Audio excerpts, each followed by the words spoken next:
Hey everyone, Mike Jarecki, Jude LaCava, broadcasting from the hotel lobby here in Flagstaff. I'm outside of my normal, I would call monkey suit, but this is the real me, casual, absolutely Flagstaff style. I like it.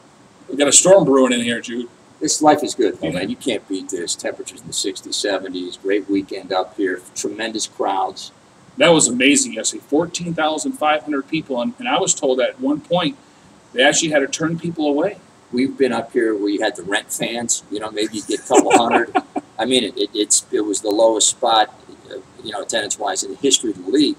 But that's changed over the last 5, 6, 7 years, and it was fun for fans. It was great to see that kind of a crowd. Yeah. Real NFL now. Britain, there's no doubt about it. And in fact, remember they play at Sun Devil Stadium? They're lucky to get 25,000. That's for sure. They had 14,500 here yesterday. All right, what were your observations based on the red and white scrimmage yesterday? The first thing that comes through loud and clear is the disappointment at quarterback. And look, it's early. I'm not jumping on John Skelton and Kevin Cobb. But I'm going to say this. The issue at quarterback is going to be an issue today. It's going to be an issue next month. It's going to be an issue in November. And the question will be, can we, as an organization, looking at the Cardinals, I'm saying from their perspective, get performance and efficiency out of the quarterback position on a consistent basis? That is going to be, in my mind, a season-long storyline.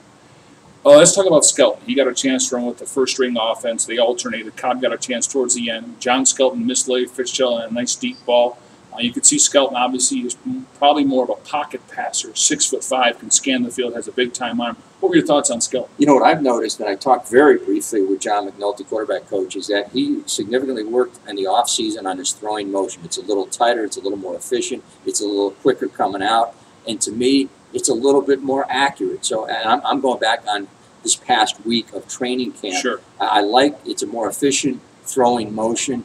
And to me, it's producing better results. But again, I thought both Cobb and Skelton missed some throws, threw some throws late, and I just expected a little sharper performance by both quarterbacks. It seemed like when Kevin was in there, running with the twos now, and the protection wasn't great, it seemed like he was ready to take off and run a little bit quicker than you would like. Especially in a scrimmage. Nobody's going to get hammered. Nobody's going to get pummeled. Because sometimes you get to the quarterback and then let the play continue because they want to obviously see some movement and see the ball go down the field. I mean, the most impressive part really happened to be Michael Floyd and the grabs, easy out patterns. Sure. But he's big, and he held on to the ball on contact in one particular reception. I was impressed with his size and strength because that's where the league is going. Yeah, you need that slot little guy, that Wes Welker type guy, but you need a guy 6'3", 6'4", 220 that can absorb contact, hold on to the football. And he fits the bill.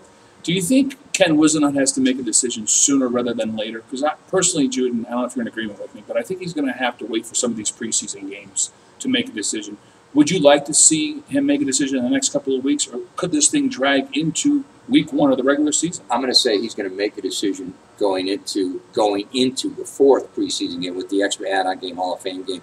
So I'm going to say with one preseason game left, number 4, he will have his start. So Cobb likely gets to start against the Saints. Nothing official, folks. And then go with Skelton against the Chiefs. That's right. Give him a chance. And then kind of see what they've both done in these first 2 preseason games. And then that 3rd game really is the key evaluation and going to the 4th. Because that's the one you play the most. That's right. And then you make the decision with one full preseason game. The last one's always kind of a throwaway. But by that 4th game, you make the decision. Any concern at the running back spot? I mean, Ryan Williams, that 44-yard run, that was one of the things that he has the ability on any given play to take it to the house. You would like to see him score in that play. He got stopped at the 7-yard line by Kerry Rhodes.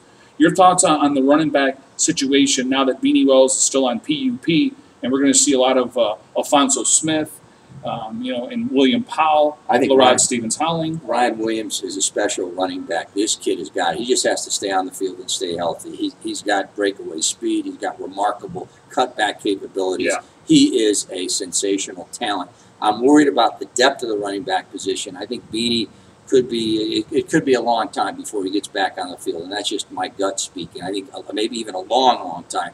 But LaRod Stevens-Howling as a specialist back there, Alfonso Smith. Will the Cardinals maybe wait for those final cuts to see what other running backs might be available? There's a couple guys available right now. Cedric Benson and Cadillac Cadillac Williams. I mean, you might look at a player like that, but I believe knowing their track record, they like to look at those final roster cuts and then pick and choose who fits where they want to go. But I think they're going to have to add an experienced running back to this group. All right, let's talk about the interior of the offensive line. Obviously, in the last couple of years, the Cardinals have went out and got guards one from the Green Bay Packers and Darren College, left guard. And this offseason, one of the guys they targeted initially was Adam Snyder from the San Francisco 49ers. So interior-wise, you got 2 new guards in the last couple of years. Throw in Lyle Senline, who's a very underrated player. I like the interior of the line of the Cardinals. The best interior line combinations we've seen in many, many years, you know, with College, Senline, and Snyder. He's tough, he's experienced, brings kind of an attitude.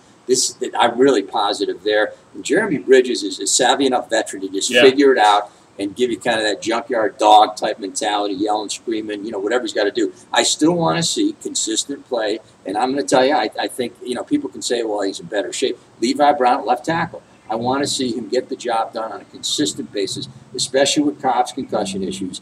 Let's see what he does at left tackle, game in and game out. I'm very curious there. Still want to see him do it. Right, let's finish with the defensive line. You know, I like the rotation. They got David Carter now, a very underrated player, weighing about 300 pounds. They got to have him playing all 3 positions now. He's playing both defensive end spots behind Calais Campbell and Darnell Dockett. You throw in Vonnie Holliday and Nick Eason. All of a sudden, the Cardinals have a good rotation. More importantly, though, Dan Williams, a guy that completely was out of shape last year, comes into camp this year, 314 pounds. Carter was better than Williams last year before the injury to Williams and an arm injury, and he was a great pickup. You know, the scouting department did a great job out of UCLA. So I love that rotation. You've mentioned this, playing guys, keeping them fresh. Calais Campbell. You know, I just think this team will be branded by the defense, and Ray Horton's aggressive. It's a lot of that stand-up defense. Right. We're going to come at you. We're going to confuse you. We're going to be very aggressive. And you can see a little bit of that in the scrimmage as Adrian Wilson and Kerry Rhodes were exchanging signals as far as how we're going to get to the edge and get to the quarterback. That's going to be fun to watch. All right, Jude, what's coming up on the show tonight? Listen, we're looking at Larry Fitzgerald and a chance to really kind of get into where he sees this team this year, the quarterback play. So Gail with a sit-down interview with Larry Fitzgerald, some of the off-season interesting, you know, journeys he's had back to Africa. And also, I think this is interesting if he can stay healthy.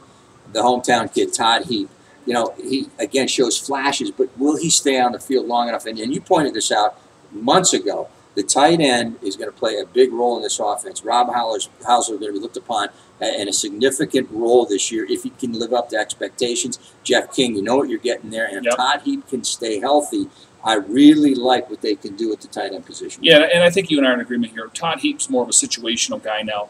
35, 45 snaps a game. Use him in the red zone. Use him in the 2-minute offense, the 4-minute offense, because he's one of those guys where you have enough depth there now where you can create some competition outside of that position. And I love that depth in the secondary. This is the deepest battle for position in the secondary, I think, that I can remember. I've been up for 23 years. Wow. The young guys coming up. Fleming is really impressed already. The young kid from Texas. You've already got veterans like William Gay. You know what Peterson can do.